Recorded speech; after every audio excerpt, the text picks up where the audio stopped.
समस्तीपुर मोहिउद्दीन नगर विधानसभा क्षेत्र के बलुआही स्थित A&E कॉलेज ऑफ फार्मेसी के प्रांगण में रविवार को तेजस्वी विचार युवा का संचार के तहत जन संवाद कार्यक्रम का आयोजन किया गया।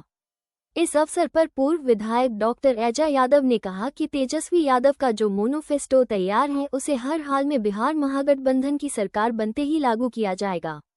उन्होंने कहा, माई बहन मान योजना के तहत तेजस्वी का वादा हर महिला को 2500 रुपये प्रति माह उनके खाते में भेज दिया जाएगा।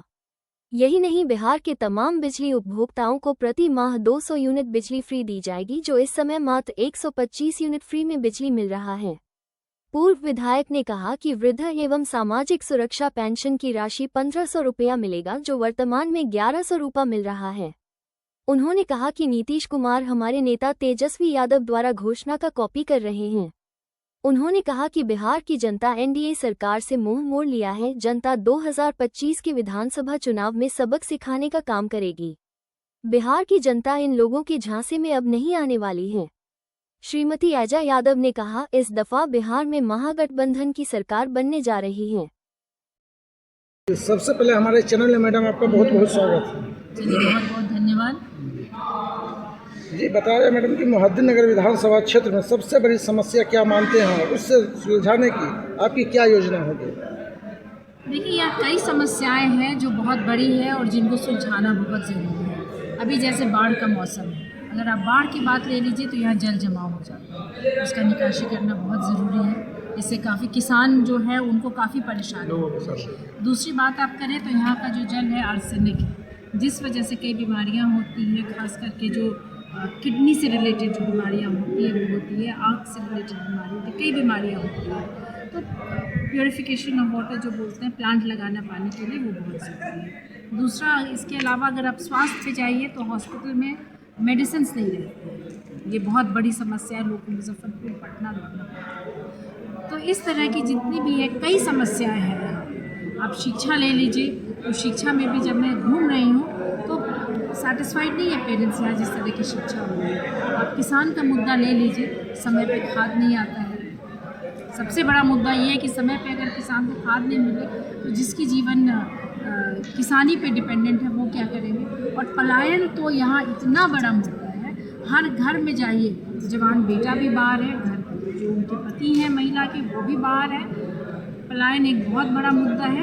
और हमारा जो ह्यूमन रिसोर्स है, जो ये ह्यूमन रिसोर्स हम लोग का बाहर जा रहा है। क्या आपके गांव में सड़क, पुल और बिजली की स्थिति सुधारने के लिए ठोस कदम क्या उठाएंगे आप? सबसे पहले तो हमें सड़क चाहिए, अच्छी चाहिए। बाढ़ग्रस्त इलाका है तो अच्छी सड़क चाहिए कि हर साल ये ख़राब नहीं हो। प्लस बांध जो हम लोग का है उसका चौड़ीकरण होना बहुत ज़रूरी है। ये जो मुद्दे हैं सड़क वाले, ये तो बहुत ज़रूरी है। सड़क को जब तक नहीं सुधारा जाए तो परेशानी होगी। युवाओं खास करके जो टोले हैं वहाँ पे सड़क की बहुत समस्या है। 50-50 घर है, एक टोला है, लेकिन वहाँ पे कनेक्टिविटी नहीं है, वहाँ पे सड़क नहीं है। लोग आने जाने में निकलने में मुश्किल होती है। जल जमाव इतना होता है कि अगर उनको नाव की सुविधा नहीं हो तो ज़रा सा भी बारिश हो जाएगी तो ये बाहर नहीं आ सकते। युवाओं के लिए रोजगार के लिए आपका क्या कदम होगा?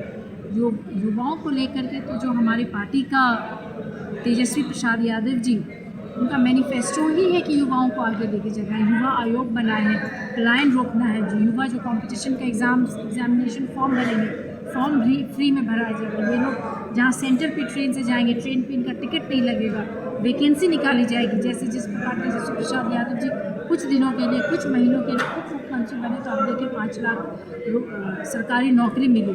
अभी भी उनके मैनिफेस्टो में है युवाओं को सरकारी नौकरी, युवा कंपटीशन एग्ज़ाम के फॉर्म्स फ्री में भरे जाएंगे, युवा आयोग बनेगा, उनका सेंटर्स उनके जिला में होगा, ट्रेन का टिकट मिलेगा। आपकी पार्टी अगर सरकार बनती है तो क्या आप स्थानीय स्तर पर उद्योग या स्वरोजगार को बढ़ावा देने के लिए क्या योजना रखते हैं? ये तो हमारा मैनिफेस्टो ही है।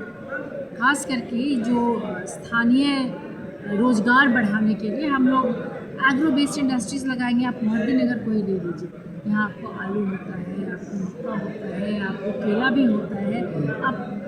तो हम लोग एग्रो बेस्ड इंडस्ट्रीज़ लगाएंगे। ये तो तेजस्वी जी का मैनिफेस्टो ही है। जैसे आप मधुबनी में देख लीजिए, मखाना का कितना प्रचार प्रसार और कितने अच्छे से वहाँ काम हो रहा है। तो हम लोग उद्योग लगाएंगे, कारखाने लगाएंगे, ताकि जो हमारे युवा हैं वो अपने प्रदेश बिहार में रहे, यहाँ रह के काम करें। किसानों की आमदनी दोगुनी करने और उनकी समस्या और न्यूनतम समर्थन मूल्य, सिंचाई, खाद बीज को दूर करने के लिए क्या योजना है? सबसे पहले तो हमारा फोकस माइने इरिगेशन पे है, ताकि ये लोग को पानी पटाने में मुश्किल ना हो, समय पे ये लोग को बीज मिले, खाद मिले, सब्सिडाइज रेट में मिले। और हम लोग शुरू से MSP की बात करते रहे हैं, जो मिनिमम प्राइस सपोर्ट की जो बात होती है उसके लिए हम लोग हमेशा लड़ते रहे, किसान के साथ हैं और हमारी सरकार बनेगी तो इन मुद्दों पे हम लोग जरूर खड़े होंगे। गरीब और दलित तबके के लिए सरकारी योजनाओं का लाभ सही तरीके से पहुंचाने की गारंटी कैसे देंगे आप? हमारी सरकार जो है ये तो गरीब की ही बात करती है। आप अगर माई बहन मान योजना को ले लीजिए, लेकिन के लिए गरीब इससे लाभान्वित होंगे। वृद्धा पेंशन, विकलांग पेंशन अगर बढ़ाने की बात हो रही है, गरीब लाभान्वित होंगे। बिजली फ्री करने की बात हो रही है, गैस सिलेंडर 500 करने की बात हो रही है। इनका मैनिफेस्टो है तेजस्वी प्रसाद यादव जी का। और जिस तरह से युवा को आगे बढ़ाना है, बच्चियाँ पढ़ें, युवा कंपटीशन का एग्ज़ाम दे, बच्चियाँ कंपटीशन का एग्ज़ाम दे, छोटे छोटे उद्योग लगे, ये सब